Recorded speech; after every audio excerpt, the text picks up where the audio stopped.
səhnəyə vətənpərvər mahnıların ifaçısı və bəstəkarı, hörmətli, mənim çox hörmət etdiyim Anar müəllimi dəvət edeyim. Anar İlhamlını Qayıdış marşı ilə, vətənpərvər mahnıları ilə sevilən Anar müəllim bugün Zəfərin 5 illiyinə həsr olunmuş bir musiqini ifa edəcək. Sözləri Elçin Mirzəbəyli, musiqisi sizin özünüzə məxsus. Təşəkkür edirəm Aytən xanım. Çox sağ olun. Mən də salamlayıram dəyərli qonaqları. Axşamınız xeyir olsun, əziz tədbir iştirakçıları. Bugün mənim üçün də çox möhtəşəm gündür.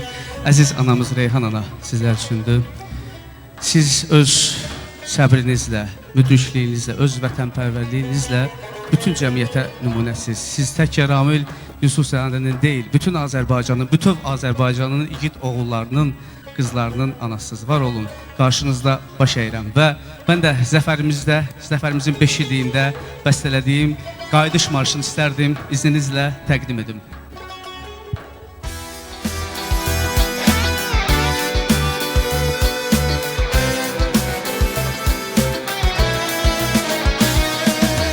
Gözünü aç Qarabağ, yuxu deyil gördüyün, 30 illik ümiddi yaddaşına hördüyün, bir ışıq topasıdır uzaqdan bəri gəlir, qəhrəman övladların qayıdır geri gəlir, gəlir yurdun sahibi, gəlir evi yiyəsi, gəlir məğrur millətin qalib əskəri, gəlir.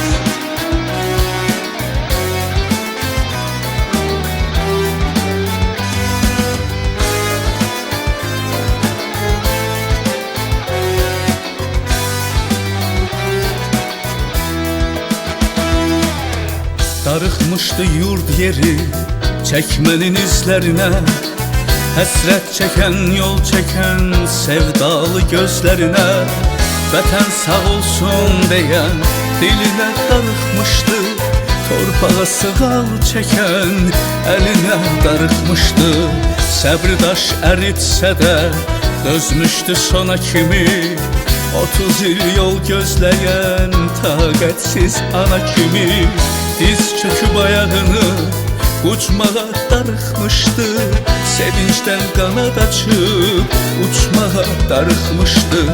Darıxmışdı ağaclar, darıxmışdı çiçəklər, bayrağını öpməyə təşnə idi küləklər. Murovun zirvəsinə yağan qar darıxmışdı, minarələr, türbələr, məzarlar darıxmışdı. Gözünü aç Qarabağ, yuxu deyil gördüyün, 30 illik ümiddir yaddaşına hördüyün, bir işıq topasıdır uzaqdan bəri gəlir, qəhrəman övladların qayıdır geri gəlir, gəlir yurdun sahibi, gəlir evin yiyəsi, gəlir məğrur millətin qalib əskəri gəlir, gəlir yurdun sahibi, gəlir evin yiyəsi, gəlir məğrur millətin qalib əskəri gəlir.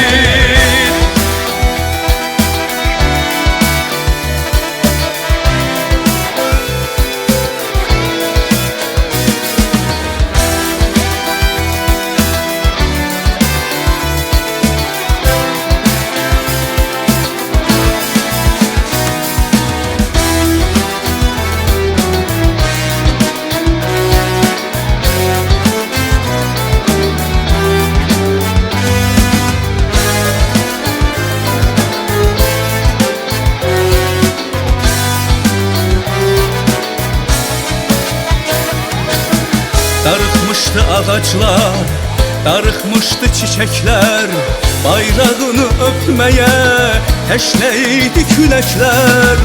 Murovun zirvəsinə yağan qar darıxmışdı, minarələr, türbələr, məzarlar darıxmışdı.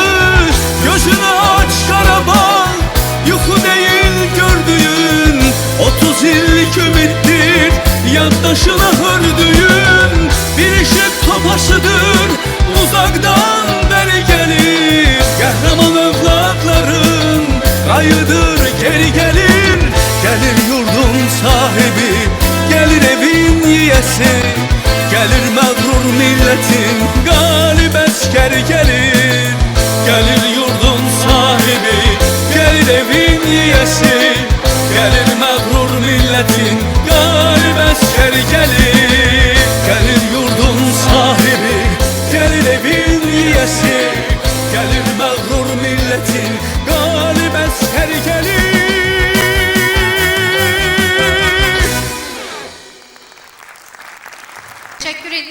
Ayağınıza sağlıq.